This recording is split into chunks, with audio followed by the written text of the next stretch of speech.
Hello and welcome back to my RC channel.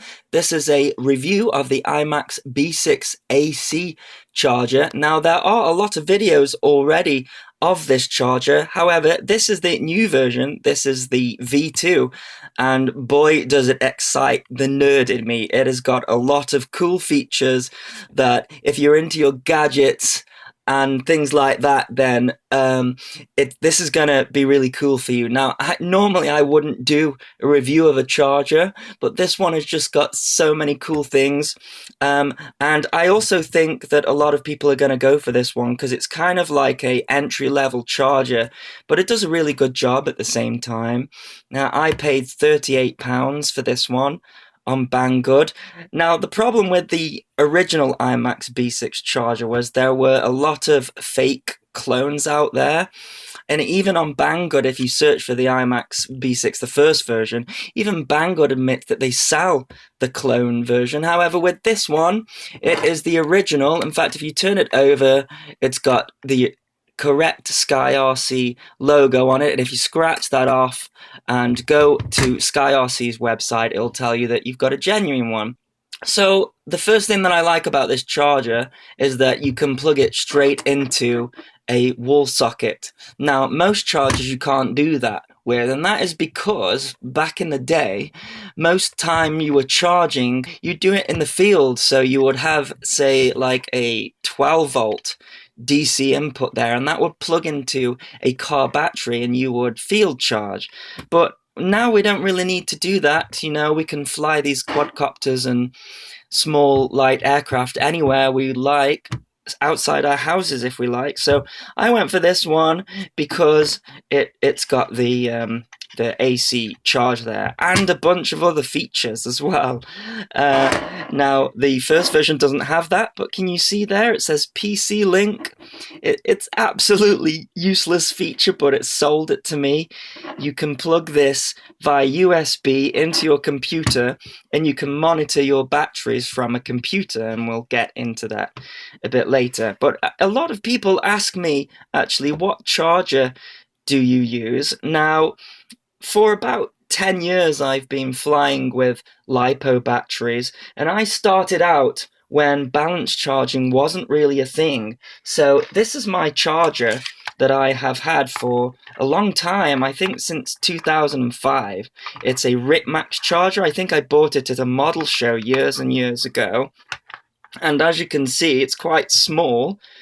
I have modified it so that you can add any connector that you like to it. Originally, I was using bullet connectors. That was kind of the standard when you first started. Of course, it then moved on to JST and all sorts, which we will go through a bit later.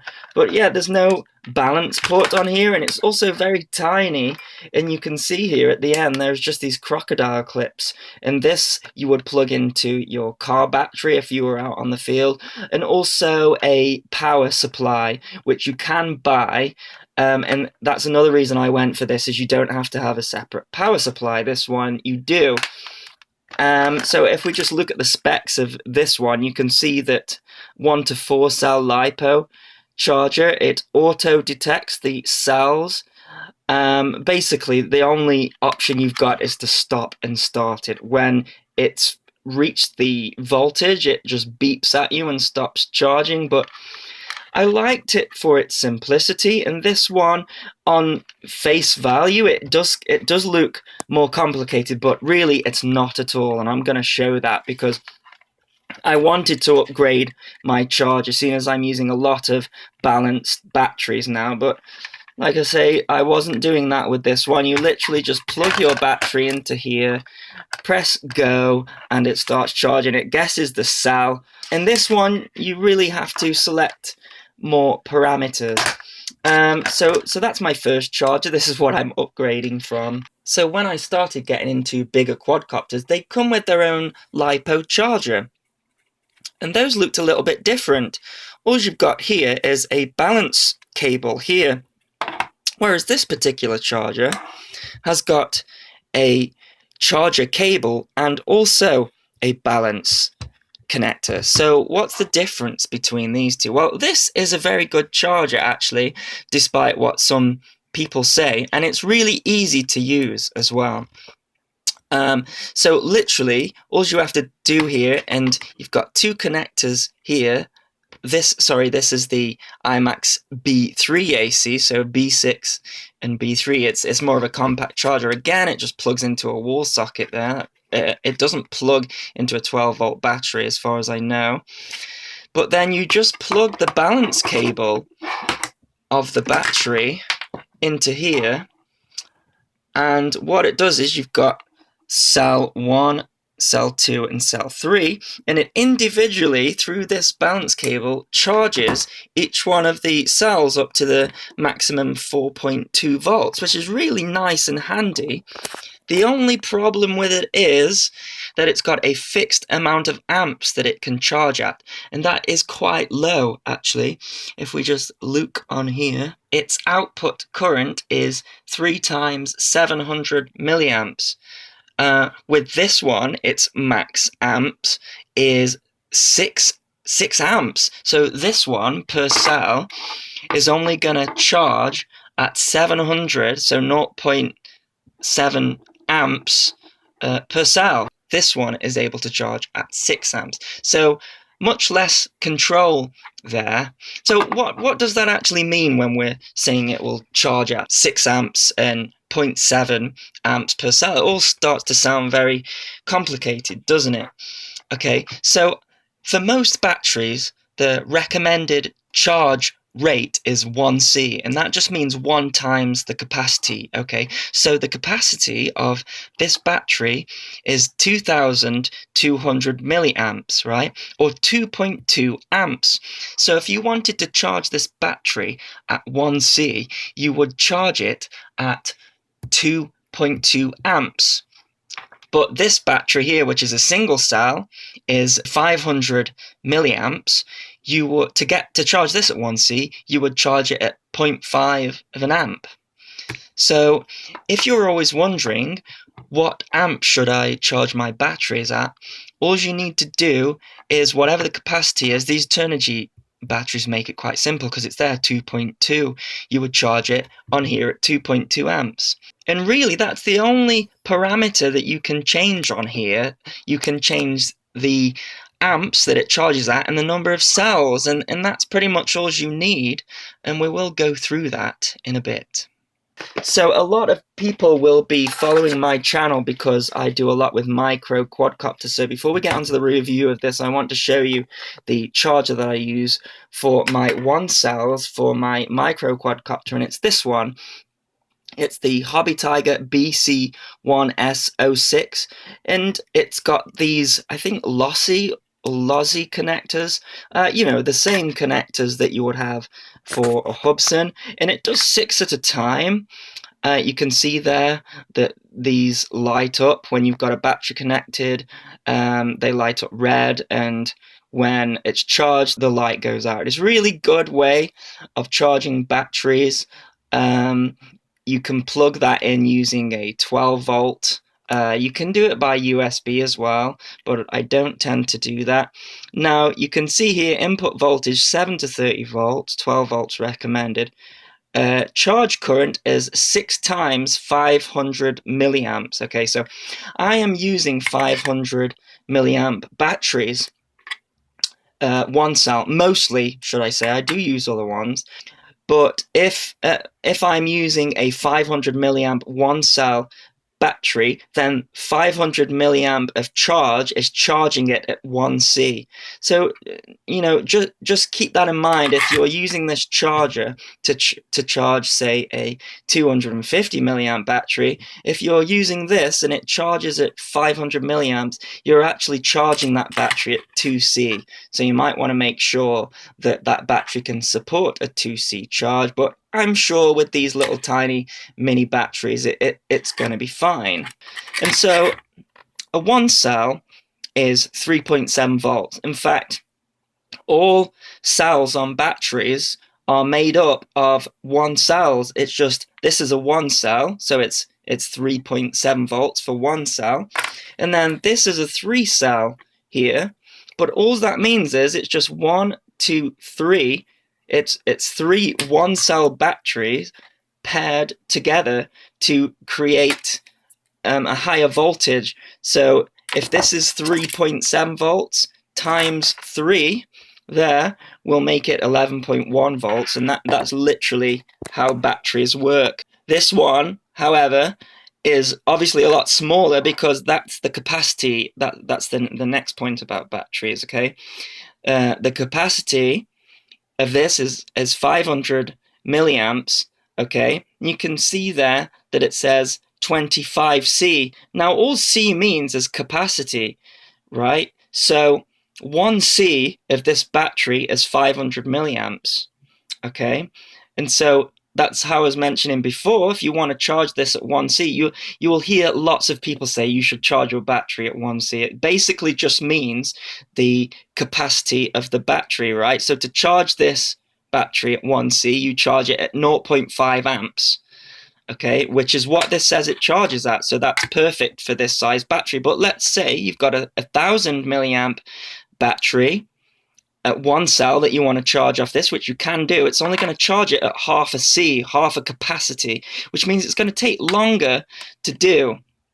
And you can't adjust that on this one, okay? But you can adjust it on this one. Now, the problem with charging a battery that has more than one cells with a charger that doesn't have a balanced charge is that each one of these cells will have a slightly different voltage. So if we just charge it through the main lead here, it's going to charge the cells up, but it may overcharge this one and undercharge this one to get the same voltage.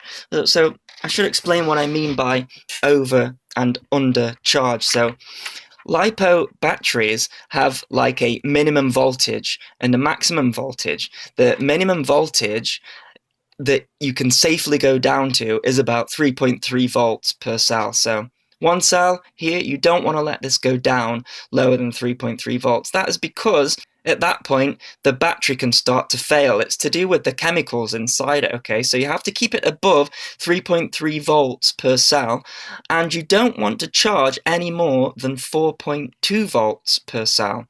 So what a balanced charger does is it takes each individual voltage of each cell and allows you to monitor it through this here. So it's going to show you what the voltage of each cell is, and then if you're using a smart battery charger like this one, then it's never going to overcharge. And overcharging a battery is just as bad as undercharging a battery. The batteries start to the term used is puff out, and they literally expand like that. It's to do with the way that these batteries create gases, and it causes them to expand. And if you've got a battery that's doing that, it's time to dispose of it, because it can get quite dangerous. So now that we've sort of covered the basics of how a LiPo battery works, I want to show how you can use this charger to the best of your advantage and how to get the best charge out of it. So let's go back to the iMax B6 charger and let's just see what you get with it, because batteries come with different types of connectors. This is the cable that plugs into the charger that's going to provide the power to the battery, and its native connector is a Dean's connector, but don't worry about that because it does come with lots of adapters. So you would plug this in here like that. And then with that, you get an XT60 connector, which is good because that's my main connector that I'm using with my bigger quadcopters. You get a Futaba-based lead, and you get a JST. And then you get this crocodile clip lead, which basically means that you can plug these onto any terminal battery if you're desperate. So all those leads are for that one. And of course you do get an AC adapter lead. I'm not going to show you that because it's plugged into the wall at the moment, but that plugs into there and it just works from the wall. You do get this cable as well, which I don't think I'm going to be using, and that is a 12 volt connector which plugs in there, and then that's just going to plug into your car battery or a field battery if you have one. So I'm going to look at charging this zippy 3-cell 3000 milliamp battery. I've got the XT60 connector plugged in there, and then I've got the balance lead plugged into there. So this is going to charge through this cable and monitor it through this cable. And as I say, that's different than this because this one just charges each individual cell through the balance cable. First of all, I should say we are going to plug it into the PC, but there's nothing really special or extra that you can do on the PC that you can't do on the screen here. Okay, so to charge a battery, what we're going to do is, you can see here that I think the standard amp was 1.9. It doesn't really matter, right? You need to change it for your battery. So in order to do that, you quick press the start button, and then that's going to flash the amps, which you can change. Now, as I mentioned before, this is a 3000 milliamp battery, which means its capacity is 3 amps. So we would charge it at 1C at 3 amps, okay? And so to charge it at 2C, you would go to 6 amps, which is the maximum of this. Anyway, you see we'll get up to here, up to 5.96, and it goes back to there. So bear that in mind, that if you're charging bigger batteries like this, if you're looking for a quick charge, the most that you can do with even this capacity is 2C. I mean, if this was a 4000 or 5000 milliamp battery, you'd be doing just 1C or slightly over. So we're going to set this to 3 amps because that's what this battery is. And then if you press start again, it jumps over to the cell number. We're going to do 3 cell. You hold it down. Actually, sorry, we'll stop it. Actually, there's the other option as well. You've got this option here where it says balance charge. I would always balance charge. It's just so easy to stick the balance cable in there. If you don't do that, then it doesn't do the cell check and you can potentially start a fire. Okay, so my recommendation would be to always balance charge. But you do have other options. Can you see that? Oh, hang on, sorry.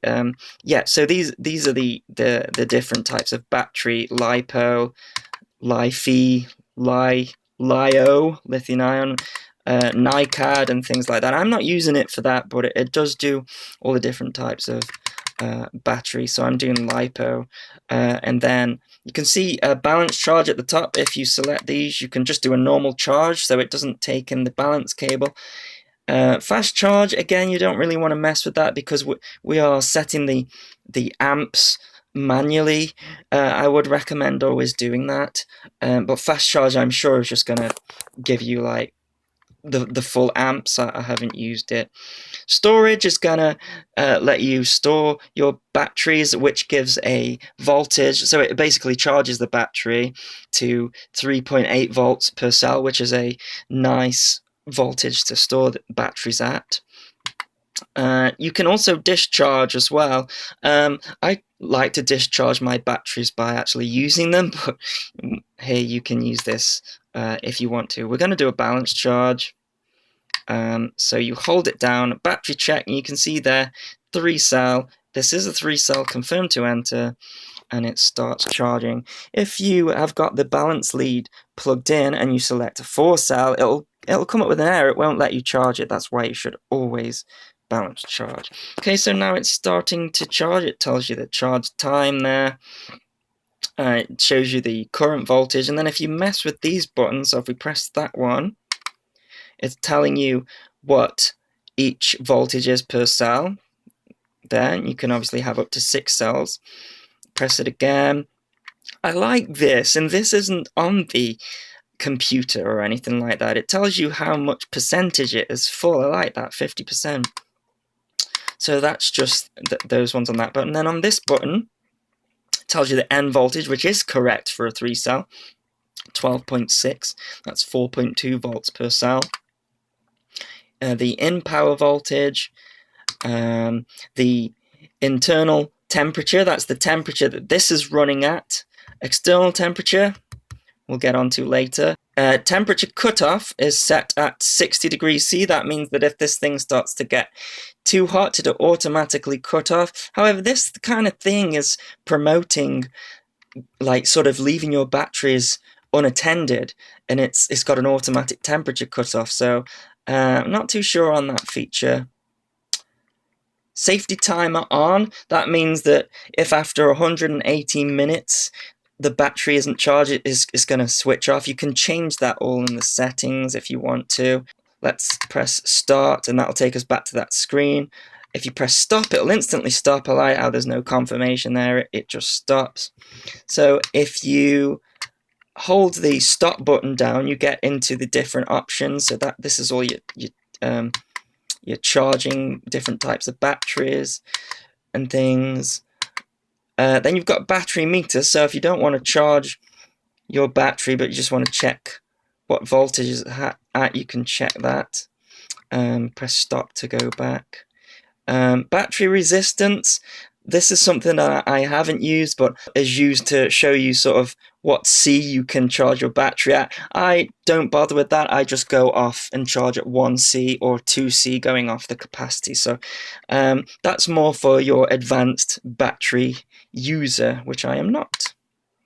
System settings, you can go into there. Safety timer, you can change that. Capacity cutoff set to 8,000 milliamps, so it's never going to charge a battery more than 8,000 milliamps, which is not that great because that would explode that battery, but it doesn't matter because we're balance charging anyway, so we don't need that. You can change the cutoff temperature, the temperature unit you can change if you want to. Rest time, you can set a rest time for it to stop charging. I don't mess with that. There's all sorts of settings here I've never used, except this one. I've got the key beep off because that means that it will beep here every time you press a button. And I've got the buzzer off as well because sometimes I charge my batteries late at night and it just basically buzzes when it's finished. But I've got that switched off because I don't want to wake anyone up if I'm charging batteries at night. Attended, of course. I would never go to sleep and charge a battery. You do a factory reset. Firmware version, that's it, really. That's all the settings. So the next thing is multi-charging. Now, multi-charging with this charger is possible, but it's kind of a touchy subject, right? Because it's kind of a bodged way of doing it, right? If you want a charger that charges more than one LiPo battery at a time, you can get ones that individually, that's basically like having 3 chargers in one go, and you plug them in. It individually has one of these screens and does it properly, right? But you can multi-charge with this charger if you get one of these. This is called a balance charging plate, and you have to connect them up in a certain way, right? So this balance charging plate comes with a balance lead that will plug into the 6S balance plug there, and then you can only multi-charge batteries with the same number of cells. So these are 2-3 cells. And not only that, they also have to be at the same voltage, right? So you have to set, like, say, a voltage timer on your aircraft, and each one of these cells want to be around about the same. And that is because you will be balance charging them, but what this does is it puts these batteries in parallel. So what it does is it basically makes this one big 3-cell battery and just ups the capacity. So it basically takes this voltage, the individual voltage cells of this battery and the individual voltage cells of this battery, and puts them all together. So if the start voltage of this one is, say, 3.7 volts, but the start voltage of this one is 4 volts, then one of your batteries is not going to be charged properly. So you can check the individual voltages of each cell before you start charging. But once you've got it plugged in, and we tend to do fly our batteries down to the same voltage, so you can multi-charge. It's not perfect. I was a bit confused about how this plate works. How can we still balance charge our batteries when, you know, we're not individually plugging them in? And it doesn't, basically. It's kind of taking an average of each one of these cells. It's taking that cell and showing the average balance of it, that one and that one, the average, and so on, right? So make sure they're the same number of cells. They can be different capacities. That doesn't matter. Say this one's a 2,200 milliamp battery, this one's a 3,000 milliamp battery. That's fine. You just have to make sure that they're the same number of cells and the same start voltage or thereabouts. And that's how you multi-charge, and I will show you. Now these aren't balanced. This one's almost a fully charged battery, and this one isn't. So actually be interested to read what, because I know that the voltage of this one is 3.8 volts and the voltage of this one's 4.1. So I'd actually be interested to see if we go into the settings here. Let's go to the battery meter. Yeah, 3.93 for each cell. That's not right. So it's basically it's taking an average of the two. So to charge it, I'm just gonna go back to LiPo battery. Make sure you don't get those mixed up. So actually, the capacity here, we've got 2.2 amps and 3 amps. That's going to be 5.2 amps that we can charge that at. So I can change that. Oh, I pressed the wrong button, sorry. Quick tap to change the amps. And we're going to go up to 5.2. Okay. Just make sure everything's plugged in correctly. Yes, it is. Okay, and then we're 3S, so tap it again. Hold down the button, battery check. 3S, it's detected it, and it starts charging. And there we go, we've got 2 batteries charging. I'm not going to do that for too long though. Like I say, these batteries are on equal voltage in the cell, so I'm going to press stop. One of the features that I didn't talk about much of this charger before we move on is the fact that it's got a memory. So you can program in a battery memory, and it's going to set the amps that you have preset and also the cell number which we've preset. But to me, that is pointless doing that, I think, because you've only got 2 parameters to change anyways. And each battery, you know, it's just as quick to change the amps to the capacity of the battery and the 3 cell as it is to go into the battery memory and manually change it. So I'm not going to run through that in this video because I don't think it's a useful feature. If you do, and by all means use it, you can go into battery memory and save a preset, but I'm not going to do that. Let's talk a little bit about battery connectors. Now, why aren't all battery connectors the same? Why isn't there a standard? And it's a good question, kind of, right? So there is a reason why there are different kind of battery connectors. Sometimes there isn't an excuse for it, and sometimes there is. Okay, so we've got 3 different battery types here. We've got a 2 cell, a 3 cell, and a 4 cell, and they've all got different types of battery connectors, and it is to do with the thickness of the gauge of wire used. So the thicker the gauge of wire, the more current can flow through. So the higher sort of voltage and the higher C rating that a battery has, it's going to need a particular thickness of wire, which means that it's going to need a thicker connector to be able to connect into the battery. So, for example, this thickness of wire would not fit inside a JST connector. It certainly wouldn't fit inside a lossy connector. However, that's not an excuse for the fact that there are lots of different types of connectors that will fit a 1 cell, lots of different types of connectors that will fit a 2 cell, and so on. In fact, if you look at the gauge of wire of this is a 4 cell nanotech battery against the Zippy battery. You can see the gauge of wire is actually thicker on that one. So sometimes there is an excuse for it and other times there isn't, but generally it's to do with the thickness of the wire. So let's get on to plugging this thing into the PC and see what we're able to do from there. It just plugs in using a USB to micro lead, the same as you would charge, say, an Android phone or something like that. But before we do that, let's just get onto this slot here. You can see there's sort of a temperature icon there, and this is for plugging in an external temperature sensor, which you can wrap around your battery, and then you can see whether the temperature is getting too high. Now, I'm not too sure on the use of that feature because they say that you should never charge a battery unattended, but surely having this temperature sensor is promoting the fact that you can maybe go away and monitor the temperature of the battery from a computer or something like that. So I don't think I'm gonna get one of those, but oh, they only cost £1 though. £2. So here's the temperature sensor. I have hot glued a Velcro strap on it because you are meant to wrap this around your battery, and this end here is what senses the temperature.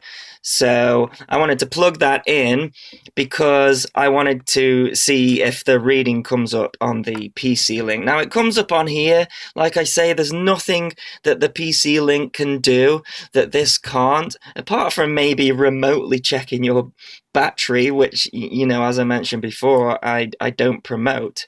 But tell me what you guys think. Do you think this is a good idea, being able to monitor your battery temperature and things like that, so that you can maybe be away from the charger, maybe in the flying field or something? If you're charging, you could maybe have a laptop with you or whatever, and check your temperatures and things, and then how your batteries are doing from afar.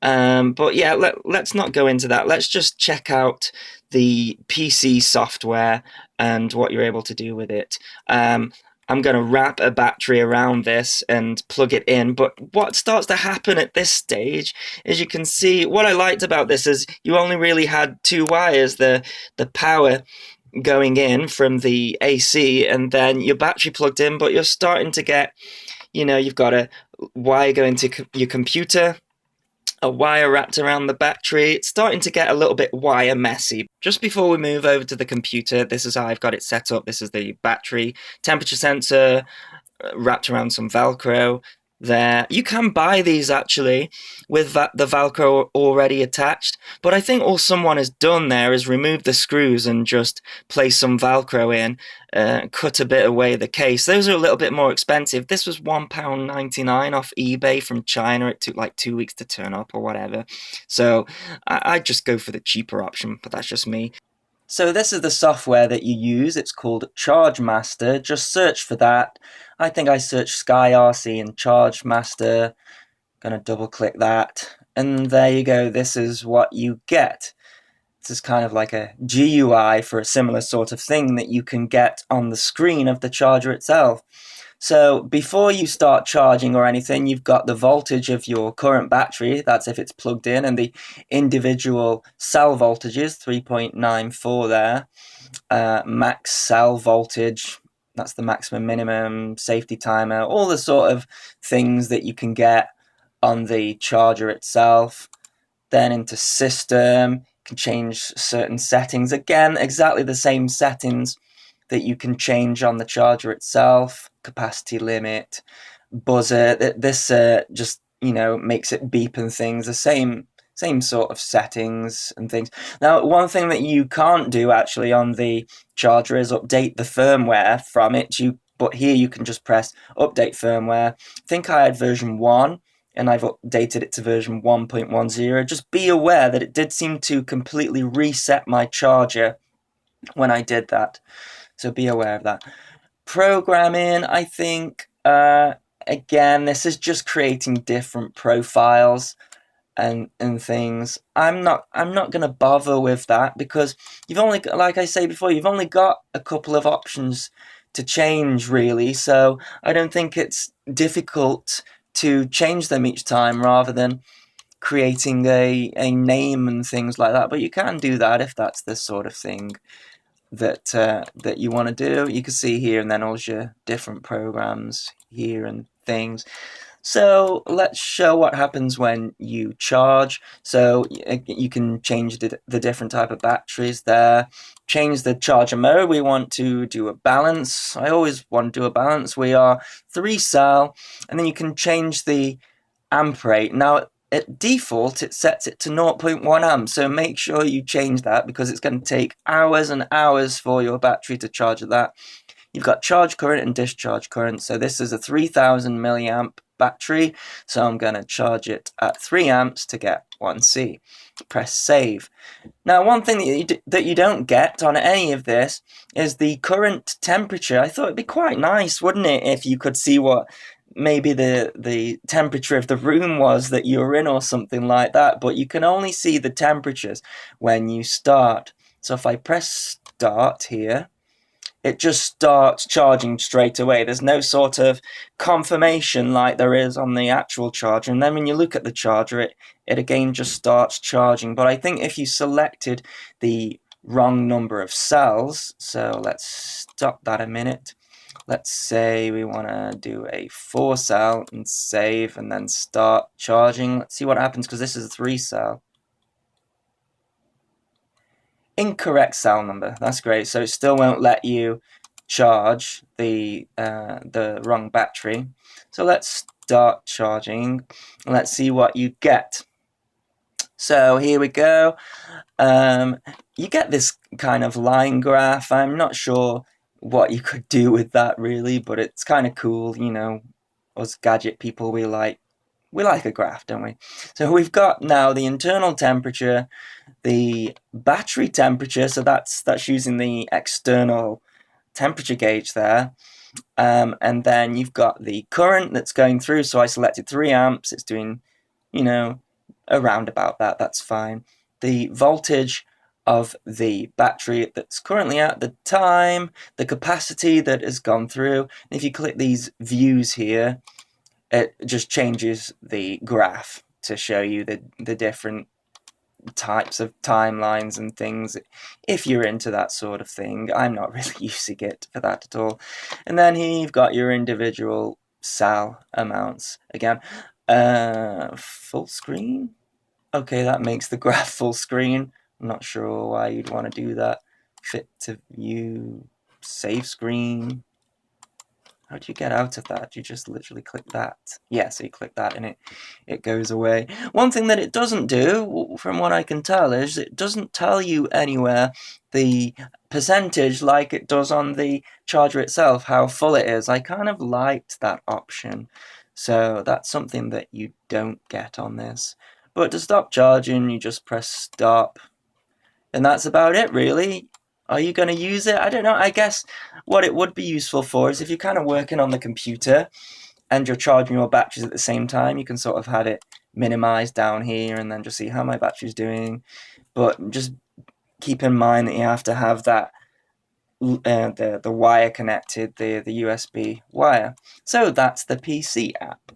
You can do one other thing, but I really don't see the point of it, is they do make a Wi-Fi adapter which transmits a Wi-Fi signal, and then you can have an app on your phone that you can also see the same things that we've just seen on the PC app. I mean, isn't that absolutely ridiculous? Why would you want to do that? So here's the Wi-Fi adapter. What can I say? I'm a sucker for gadgets, right? I don't know if I'm ever going to use this, but I just want to mention a couple of things, right? So as it's a Wi-Fi module, this connects to the charger through the same USB port and transmits a Wi-Fi signal. The problem with that is that as it's a Wi-Fi signal, you have to disconnect from whatever Wi-Fi signal you're currently connected to and your phone data, because I don't think a phone uses data as soon as it's connected to a Wi-Fi signal, so you don't get any of your 3G, 4G data while this is connected, which is a little bit of a pain. It would have been better being a Bluetooth module, and they do make a Bluetooth module, but I don't think it works with this charger. From what I can see, all the pictures and all the descriptions is that it connects to this, so it's a bit of a pointless device really. But there is an app on the Play Store. It shows here, App Store. It's not called Charge Master, funnily enough. There is an app called Charge Master on the App Store, but that's the one that works with the Bluetooth module. I can't remember what this one's called, but we'll take a look at that through the phone app in a bit, but let's get this connected. So this thing literally just plugs in here into the USB socket, and you have to wait until you've got two green lights, which we've got now, and that means that it's transmitting Wi-Fi. You also get one of these cables. So yeah, you get this cable with it, which is quite nice because it's like a mini USB to mini USB, and you're not going to have much need for one of those. So I was really pleased that it came with that. It's hidden at the back of the packaging, if you're wondering. It also comes with an ESC lead as well, because I think this module can be used with SkyRC ESCs to sort of calibrate them, but I don't have any of those, so don't really need that lead. I'm sure I'll reuse it somewhere else though. So now that we have got it connected to the charger, let's take a look at the app on the phone. Okay, so just to confuse us, the application is called SkyRC Charger Link. So the first thing that we need to do is go into the system settings, and we need to change the Wi-Fi options. So if I click into Wi-Fi there, you can see I'm connected to my current Wi-Fi for internet, but then can you see SkyRC A0A2 there? If I press that and press connect, it's going to connect to it. Now, that's happening because I've connected to it before, but the password is 12341234, and that's it, and then it connects, right? So it's as simple as that. In fact, and we even do forget and go through that again, so log into it. 1234 1234. Oh no, everyone knows my Wi-Fi password. Well, the most you're going to get is my charging statistics. Okay. And then it's connected. Okay, so let's come out the settings and then go into the app charger link. Searching for devices. And there we go. It's found it. So it looks a little bit different to the computer app, but it does the same thing pretty much. Okay, so LiPo, yeah, we want to do that. We want to charge a, oh, there we go, Luke's got all our charging options. So we want a 3-cell for this battery. Voltage cutoff, yeah, you can change that. Obviously, actually, if we were ever discharging, we want it to discharge the 3.3, not 3 volts. But anyways, yeah, charge 4.2. Yeah, you don't want to go higher than that. You could go under it. That'd be quite nice. You can actually do that on the charger as well. I didn't go through that option, but you can have a lower max charge, but we can safely charge at 4.2, so that's fine. So I want to charge this one again at 3 amps because it's 3000 milliamp. Okay, now don't press the back button here because that will take you back to your home screen and reset everything you do. You want to go click the charge button at the bottom there. You can go to program and again make a program, system settings, you know, make the buzzer and things, all the same settings as the other app. And then we press start. And hopefully it's going to start giving us telemetry, and it is doing. So we've got the model LiPo capability. Oh, there we go. Yeah, that's just showing how many milliamps it's sending to the charger. The time, the voltage, 11.93 current should be around about 3 amps like we set. External temperature, that's reading it from the sensor, 21. Basically the room temperature because the battery is not hot at all. Internal temperature, 29. I've seen that go up as high as 50, but not really any higher than that. We can go to the graphic and we get that same graph as that we got before. Click back. Balance, so it just shows you the individual voltages. You have to press the back button there. Okay, and so if we press stop, that's pretty much it, what you get, guys. That's it. You know, I wonder if it's got the protector on it, so if we try and say it, actually, it'd be safer to try and say it was a 2S, wouldn't it, than a 4S. Let's do that and go back to charging and start and see what happens. cell number error, so that's good. Won't let you do that. Always balance charge, guys. Just always do it. But this is the Android app. It's a bit of a gimmick. So if you're interested in charging your batteries unattended, I think the best thing to do is use Splashtop or TeamViewer or something like that, because those apps work from 3G. You don't have to have the Wi-Fi connection working. So we're outside. Let's see if we can charge a battery or monitor it. So I'm gonna log into Splashtop, log into my computer,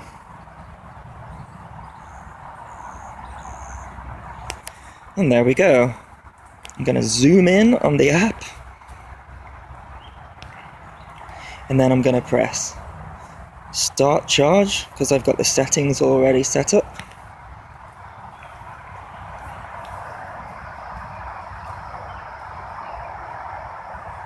And there we go. We are remote charging and monitoring. I'm in the field outside, normally where I fly. We're running at 21°C, and the internal temperature is 29. So there's my review of the SkyRC B6AC V2 charger. Now sorry it's been a bit of a long video, but as you can see there's quite a lot to cover, and I want anyone who's going to buy this charger able to see all the things that you can do with it. Now I don't think I'm going to use a lot of those features. I mean, tell me what you think. I mean, is it useful to be able to promote the idea that you can monitor your batteries while you're away from them unattended? I'm not so sure about that. So all that's left for me to say is thanks a lot for watching the video. Please continue to subscribe, and I better go check if that sensor's still working. Thanks a lot for watching.